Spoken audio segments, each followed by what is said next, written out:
ಭಾರತ ಪಾಕಿಸ್ತಾನದ ನಡುವೆ ಕದನ ವಿರಾಮ ಉಂಟಾಗಿದ್ದು ಅದರ ಸಂಪೂರ್ಣ ಕ್ರೆಡಿಟ್ ಅನ್ನು ತಗೊಳ್ಳುವಂತಹ ಪ್ರಯತ್ನವನ್ನು ಅಮೆರಿಕ ಅಧ್ಯಕ್ಷ ಡೊನಾಲ್ಡ್ ಟ್ರಂಪ್ ಅವರು ಮಾಡ್ತಾ ಇದ್ದಾರೆ.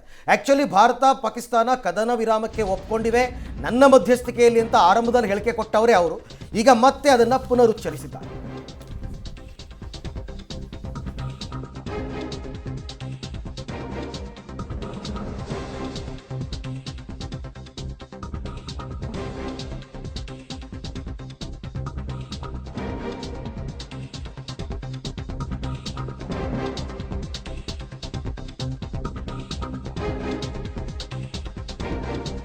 ಭೋಜನ ಕೂಟಕ್ಕೆ ಕರೆದಿದ್ದಾರೆ ಡೊನಾಲ್ಡ್ ಟ್ರಂಪ್ ಎರಡು ದೇಶದವರನ್ನ. ಪರಮಾಣು ಸಂಘರ್ಷವನ್ನು ನಾವು ತಡೆದಿದ್ದೇವೆ, ಯುದ್ಧದಲ್ಲಿ ಲಕ್ಷಾಂತರ ಜನ ಸಾವನ್ನಪ್ಪುವ ಸಾಧ್ಯತೆ ಇತ್ತು, ಭಾರತ ಪಾಕ್ ನಡುವಿನ ಹಿಂಸಾಚಾರವನ್ನು ನಿಲ್ಲಿಸಿದ್ದೇವೆ. ಮತ್ತೆ ಬೆನ್ನು ತಟ್ಟಿಕೊಂಡಿದ್ದಾರೆ ಅಮೆರಿಕ ಅಧ್ಯಕ್ಷ ಡೊನಾಲ್ಡ್ ಟ್ರಂಪ್.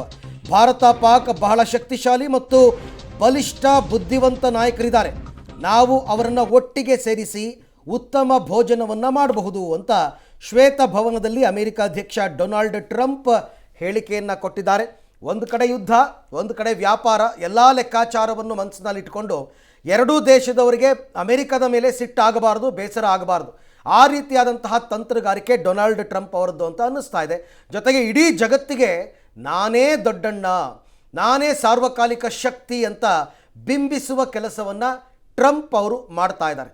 ಅದರ್ವೈಸ್ ಟ್ರಂಪ್ ಮಾತನ್ನು ಜಗತ್ತಿನಲ್ಲಿ ಯಾರೂ ಕೇಳಲ್ಲ, ಹಾಗಾಗ್ಬಿಟ್ರೆ ತುಂಬ ಕಷ್ಟ, ನಮ್ಮ ಮೈಲೇಜ್ ಕಡಿಮೆ ಆಗಿಬಿಡುತ್ತೆ, ಇದೆಲ್ಲ ಲೆಕ್ಕಾಚಾರವನ್ನು ಇಟ್ಕೊಂಡೇ ಟ್ರಂಪ್ ಮೇಲಿಂದ ಮೇಲೆ ಈ ರೀತಿ ಹೇಳಿಕೆಯನ್ನು ಕೊಡ್ತಾ ಇದ್ದಾರೆ. ಈ ಬಗ್ಗೆ ಮತ್ತಷ್ಟು ಮಾಹಿತಿ ನನ್ನ ಕೊಲೀಗ್ ಶಬೀರ್ ಅವರಿಂದ ಪಡೆಯೋಣ. ಶಬೀರ್, ಈಗ ಮೇಲಿಂದ ಮೇಲೆ ಅಮೆರಿಕ ಭಾರತ ಪಾಕಿಸ್ತಾನ ಯುದ್ಧ ವಿರಾಮಕ್ಕೆ ನಾವೇ ಕಾರಣ ಈ ಥರ ಬೆಂತಟ್ಕೋತಾ ಇರೋದಕ್ಕೆ ಎರಡೂ ದೇಶಗಳ ನಡುವಿನ ಅಭಿಮಾನ ಕಾರಣನ ಅಥವಾ ಬೇರೆ ಏನಾದರೂ ಲೆಕ್ಕಾಚಾರ ಇದೆಯಾ ಟ್ರಂಪ್ ಅವರದ್ದು ಅಂತ?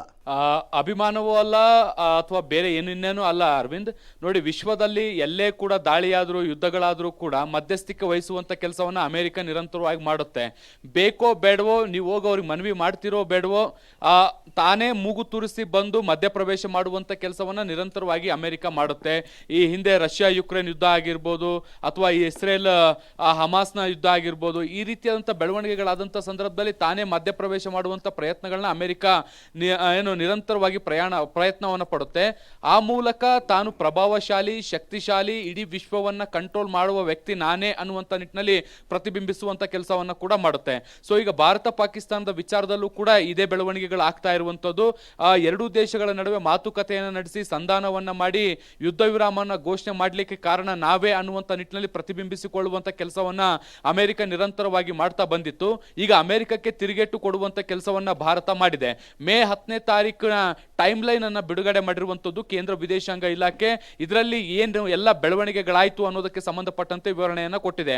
ಪಾಕಿಸ್ತಾನ ಭಾರತದ ನಿರಂತರ ದಾಳಿಗೆ ಹೆದರಿ ಅಲ್ಲಿನ ಆ ಡಿಜಿಎಂಒ ಅವರು ಭಾರತದ ಡಿಜಿಎಂಒಗೆ ಹಾಟ್ಲೈನ್ ಅಲ್ಲಿ ಕರೆ ಮಾಡಿ ಮನವಿಯನ್ನ ಮಾಡ್ಕೊಳ್ತಾರೆ. ಕೂಡಲೇ ಯಾವುದೇ ರೀತಿಯಾದಂತಹ ದಾಳಿಗಳನ್ನ ಮಾಡಬೇಡಿ ಅನ್ನುವಂತ ನಿಟ್ಟಿನಲ್ಲಿ ಆ ಮನವಿಯನ್ನ ಮಾಡ್ಕೊಳ್ಳುವಂತ ಕೆಲಸವನ್ನ ಕೂಡ ಮಾಡ್ತಾರೆ. ಸೊ ಪಾಕಿಸ್ತಾನಕ್ಕೆ ಕೆಲವು ಷರತ್ತುಗಳನ್ನ ವಿಧಿಸಿ, ಅಂದ್ರೆ ಡ್ರೋನ್ ದಾಳಿಯನ್ನ, ಶೆಲ್ ದಾಳಿಯನ್ನ ಮಾಡಬಾರದು ಅನ್ನುವಂತ ಷರತ್ತುಗಳನ್ನು ವಿಧಿಸಿ ಮುಂದಿನ ಹಂತದಲ್ಲಿ ಈ ಒಂದು ಯುದ್ಧ ವಿರಾಮಕ್ಕೂ ಕೂಡ ಕರೆ ಕೊಡುತ್ತೆ. ಇದರಲ್ಲಿ ಯಾವುದೇ ರೀತಿಯಾದಂತಹ ವಿದೇಶಿ ರಾಷ್ಟ್ರಗಳ ಪಾತ್ರ ಇಲ್ಲ ಅನ್ನುವಂಥ ನಿಟ್ಟಿನಲ್ಲಿ ಭಾರತ ಸ್ಪಷ್ಟಪಡಿಸುವಂತ ಕೆಲಸ ಮಾಡಲಾಗ್ತಾ ಇದೆ. ಇಲ್ಲಿ ಒಂದಂತೂ ಸ್ಪಷ್ಟ, ಅಮೆರಿಕ ಇಂತಹ ವಿಚಾರಗಳಲ್ಲಿ ತನ್ನ ಬೆಳೆಯನ್ನ ಬೇಯಿಸಿಕೊಳ್ಳುವಂತ ಕೆಲಸವನ್ನ ಮಾಡ್ತಾ ಇರುವಂತದ್ದು. ಇದರ ಜೊತೆಗೆ ಎರಡೂ ದೇಶಗಳ ನಡುವೆ ಒಂದು ಸೌಹಾರ್ದತೆಯನ್ನು ಸೃಷ್ಟಿ ಮಾಡುವಂತಹ ನಿಟ್ಟಿನಲ್ಲಿ ಬಿಂಬಿಸಿಕೊಳ್ಳುವ ರೀತಿಯಲ್ಲಿ ವರ್ತಿಸಿ ಎರಡೂ ದೇಶಗಳ ಜೊತೆಗೆ ವ್ಯಾಪಾರ ವಹಿವಾಟುಗಳನ್ನ ಇನ್ನಷ್ಟು ಹೆಚ್ಚು ಮಾಡಿಕೊಳ್ಳುವಂತ ಪ್ರಯತ್ನದ ಭಾಗ ಅರವಿಂದ್.